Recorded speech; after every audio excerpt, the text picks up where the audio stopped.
আসসালামু আলাইকুম। সবাইকে আমার ভিলেজ লাইফস্টাইল ব্লগে আরও একবার স্বাগত জানাই।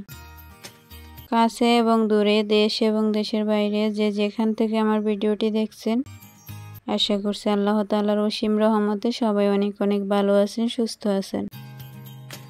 আমরাও আলহামদুলিল্লাহ ভালো আছি। জীবনে চলার পথটা সবার একই রকম সুন্দর হয় না।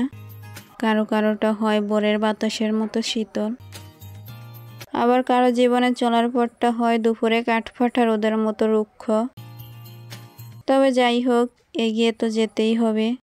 জীবন আমাদের যা দেয় তাই গ্রহণ করা উচিত, তবে সব থেকে ভালো কিছুর জন্য চেষ্টা করা উচিত। ভালো কিছু কিন্তু জীবন আমাদেরকে এমনি এমনি উপহার দিয়ে দেয় না।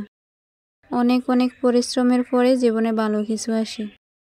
আমাদের যখন মনে হয় যে আমরা কিছু করব, তখন কিন্তু আমাদের ওই কাজটা ওই দিনই শুরু করে দেওয়া উচিত। একদিন পিছিয়ে যাওয়া মানে শয়তান এসে বর করবে, আর চারপাশে মানুষের কথা তো আছেই।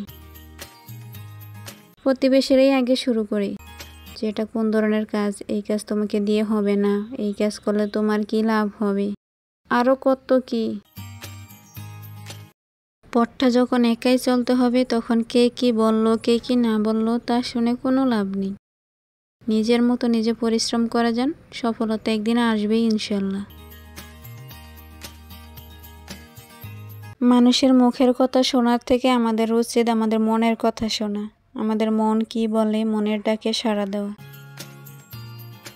এতগুলো কথা বলার একটাই কারণ, যদি আজ আমি মনের ডাকে সাড়া দিতাম, তাহলে যেই কাজগুলো আমি এখন শুরু করছি ওই কাজগুলো আরও 3-4 বছর আগেই শুরু করে দিতাম। কিন্তু ভীতু ছিলাম বলে করিনি, কারণ কে কি ভাববে, কে কি বলবে সেটাই আগে প্রাধান্য দিতাম। আমি কি চাইছি, আমি কি করব, ওটাকে আমি পিছনেই রাখছি সবসময়। কিন্তু এখন আর তা করি না, এখন মন যা বলে তা করার চেষ্টা করি। তবে অবশ্যই ভালো কিছু, যা আমার পরিবারের জন্য ভালো হবে।